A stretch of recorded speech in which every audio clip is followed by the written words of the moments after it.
Hello दोस्तों, मैं विजय कुमार आपका अपने channel NCERT for government exam में स्वागत करता हूं। दोस्तों देखिए दोस्तों, जो आरपीएफ एसआई का एग्ज़ाम हुआ है दोस्तों, ये फर्स्ट शिफ्ट का, ठीक ना, फर्स्ट शिफ्ट का दोस्तों, उसको देखेंगे इस वीडियो में कि क्या क्या क्वेश्चन आ रहे हैं दोस्तों। तो इससे रिलेटेड क्वेश्चन आप पढ़ कर जाएंगे तो आपको दोस्तों एग्ज़ाम में एकदम प्रॉफिट मिलेगा, यानी आपको एकदम आने की संभावना बढ़ जाएगी, ठीक है। तो अब देखिए दोस्तों ये क्वेश्चन क्या क्या पूछे जा रहे हैं। और दोस्तों अगर इसका पीडीएफ चाहिए दोस्तों तो आप टेलीग्राम से जुड़ जाइए। मैं दोस्तों वहाँ पर सभी शिफ्ट का पीडीएफ शाम को डाल दूंगा, ठीक ना, शाम को डाल दूंगा, तो आप वहाँ से रिवाइज भी कर सकते हैं उसको डाउनलोड करके। तो चलिए दोस्तों देखते हैं कि क्या क्या क्वेश्चन आए थे और आने वाले शिफ्ट में आपको मदद मिलेगा।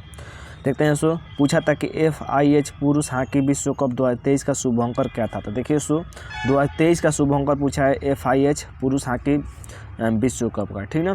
तो देखिए दोस्तों इसका शुभंकर था ओली द वॉरियर था। ओली द वॉरियर क्या था दोस्तों? एक नीली जर्सी और टोपी पहने हुआ समुद्री कछुआ। तो ये भी पूछ सकता है दोस्तों आने वाले शिफ्ट में कि ओली द वॉरियर क्या था। तो एक समुद्री कछुआ था, ठीक ना।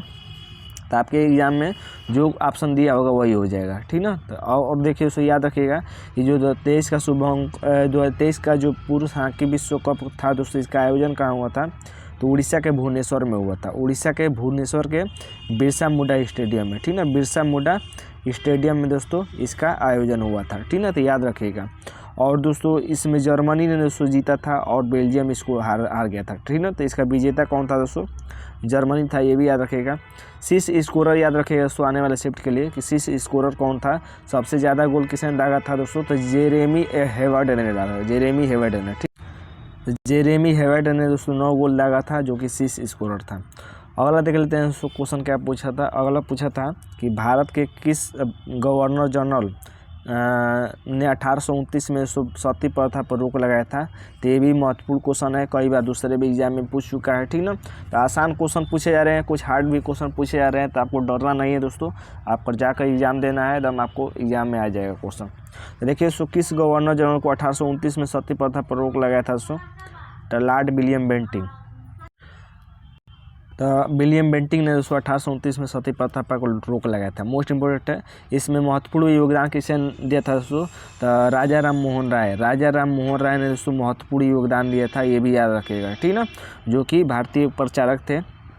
और दोस्तों ये याद रखिएगा, पूछे कि भारत का प्रथम गवर्नर जनरल कौन था दोस्तों? तो ये भी लॉर्ड विलियम बेंटिंग ही था, ठीक है। भारत का प्रथम गवर्नर जनरल, स्वतंत्र भारत का नहीं, स्वतंत्र भारत का अगर पूछेगा तो लॉर्ड माउंटबेटन हो जाएगा। कहेगा कि स्वतंत्र भारत का स्वतंत्र भारत का प्रथम गवर्नर जनरल कौन था दोस्तों? तो लॉर्ड माउंटबेटन था, लॉर्ड माउंटबेटन, ठीक ना, माउंटबेटन।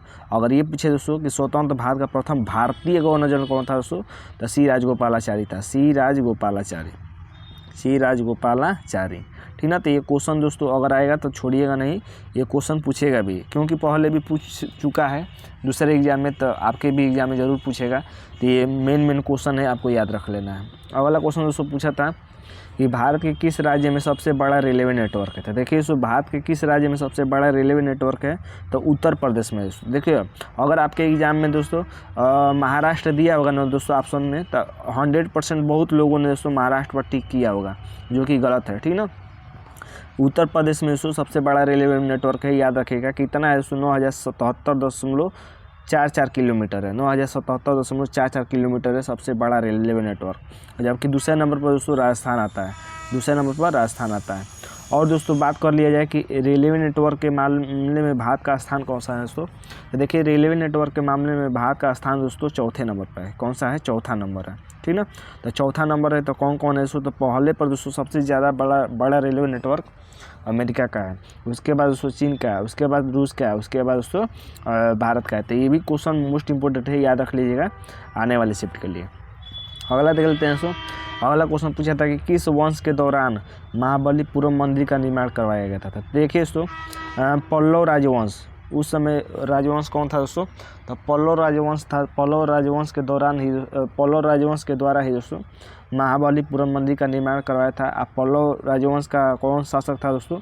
तो नरसिंह वर्मन द्वितीय था दोस्तों। प्रथम मत याद रख लीजिएगा, द्वितीय था कि नरसिंह वर्मन द्वितीय ने दोस्तों महाबलीपुरम मंदिर का निर्माण करवाया था, ठीक ना। मोस्ट इंपोर्टेंट है, आने वाले शिफ्ट के लिए ये क्वेश्चन याद रखिएगा, ठीक ना।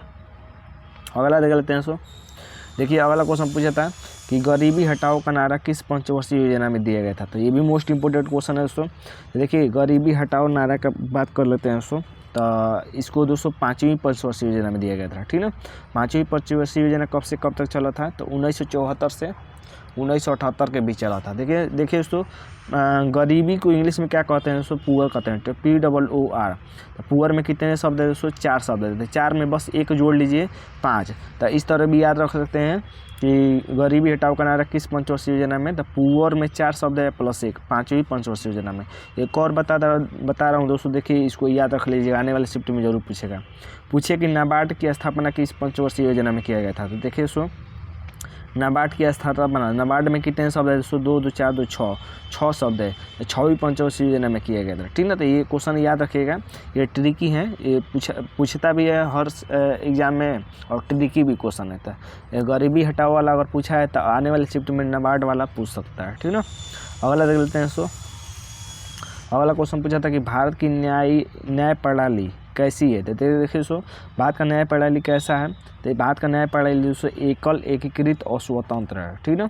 एकल, एकीकृत और स्वतंत्र न्याय प्रणाली है, ठीक ना। भारत में कितने उच्च न्यायालय हैं दोस्तों, तो भारत में 25 उच्च न्यायालय हैं, ये भी याद रखिएगा।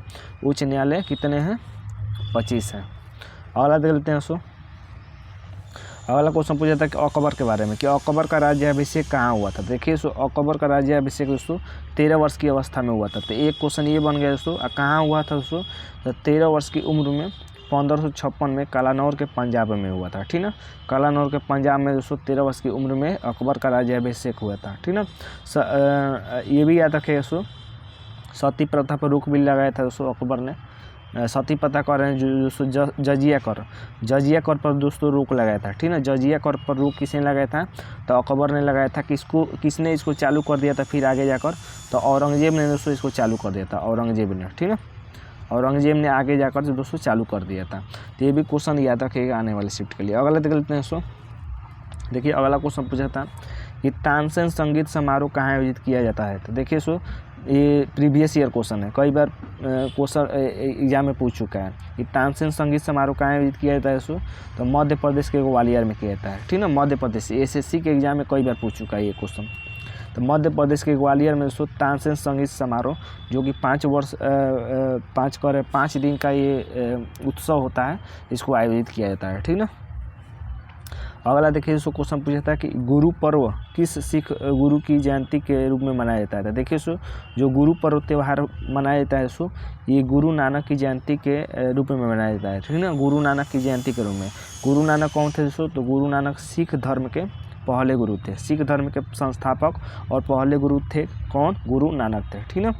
सिखों में कितने गुरु हुए दोस्तों, तो 10 गुरु हुए। सिखों में कितने गुरु हुए, 10 गुरु हुए, जिसमें 2 गुरु मैं बता रहा हूँ दोस्तों, एकदम एग्जाम में किसी ना किसी शिफ्ट में जरूर पूछेगा 100%, ठीक ना। देखिए दोस्तों अगर पूछे कि गुरु अर्जुन देव कौन से नंबर के गुरु थे दोस्तों, 5वें नंबर के गुरु थे, ये नहीं पूछेगा। ये पूछेगा दोस्तों कि गुरु अर्जुन देव को फांसी किसने दिया था दोस्तों, तो औरंगजेब ने दोस्तों गुरु अर्जुन देव को फांसी दिया था, ठीक ना। जबकि गुरु तेग बहादुर 9वें नंबर के गुरु थे दोस्तों, इनको फांसी किसने दिया था दोस्तों, देखिए दोस्तों मैंने थोड़ा गलती बता दिया, जहांगीर, ठीक ना। देखिए गुरु तेग बहादुर को दोस्तों औरंगजेब ने दिया था, औरंगजेब, यही कन्फ्यूजन हो जाता है दोस्तों, ठीक ना। यही अगर आप एग्जाम में भी बैठेंगे तो कन्फ्यूजन हो जाएगा, तो इसको याद रखिएगा कि गुरु तेग बहादुर को औरंगजेब ने दिया था दोस्तों फांसी, और गुरु अर्जुन देव को दोस्तों जहांगीर ने फांसी दिया था, जहांगीर ने। तो ये दोस्तों याद रखिएगा, महत्वपूर्ण है, ठीक ना।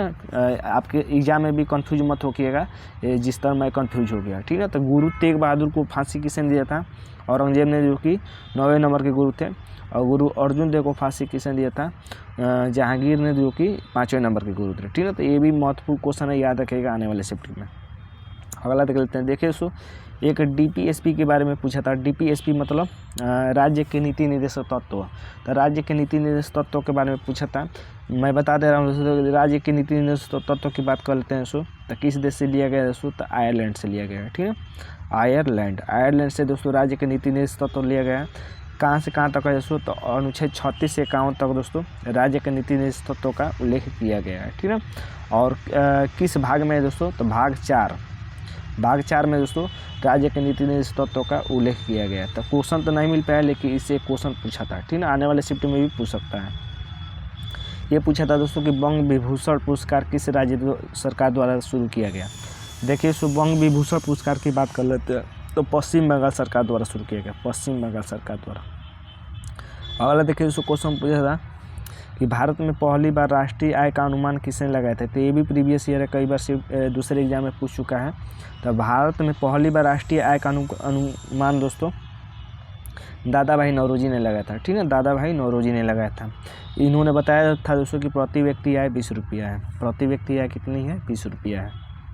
अगला देखिए दोस्तों क्वेश्चन पूछा था कि न्यूजीलैंड की तालिका, न्यूजीलैंड नहीं है दोस्तों, न्यूलैंड है। क्या है? न्यूलैंड। न्यूलैंड की तालिका में किस तत्व को हाइड्रोजन के साथ रखा गया है। तो देखिए दोस्तों न्यूलैंड ने दोस्तों अष्टक नियम दिया था। क्या दिया था? अष्टक नियम दिया था दोस्तों, अष्टक नियम दिया था न्यूलैंड ने, जिसमें दोस्तों हाइड्रोजन में कोबाल्ट और निकिल को एक साथ रखा गया था, ठीक ना। कोबाल्ट और निकिल को एक साथ रखा गया था। और कोबाल्ट और निकिल के साथ भी और किसको रखा गया था दोस्तों? तो फेरियम को रखा गया था। ये भी क्वेश्चन याद रखिएगा, महत्वपूर्ण है, ठीक ना। तो न्यूलैंड ने अष्टक नियम दिया था। अगला देख लेते हैं क्वेश्चन। अगला लास्ट क्वेश्चन पूछा था कि चंपारण सत्याग्रह किस वर्ष हुआ था। तो देखिए दोस्तों चंपारण सत्याग्रह 19 अप्रैल 1917 को हुआ था। और इसमें दोस्तों गांधी जी ने नेतृत्व किया था। ये किसान सभा था, ठीक है, किसान सभा था जो कि बिहार में हुआ था दोस्तों। और इसमें गांधी जी ने महत्वपूर्ण भूमिका निभाया था। तो ये दोस्तों क्वेश्चन मिले थे, तो मैंने आपको बताया दोस्तों पीडीएफ लेने के लिए टेलीग्राम से जुड़ जाइए। वहाँ पर सभी मैंने दोस्तों तीनों शिफ्ट का पीडीएफ डाल देता हूँ, वहाँ से आप रिवाइज भी कर सकते हैं। तो आज के लिए बस इतना है दोस्तों। उम्मीद करते हैं कि वीडियो अच्छा लगा होगा। वीडियो को अच्छा लगा है तो चैनल को लाइक सब्सक्राइब जरूर करिएगा। आज के लिए बस इतना है दोस्तों। धन्यवाद दोस्तों।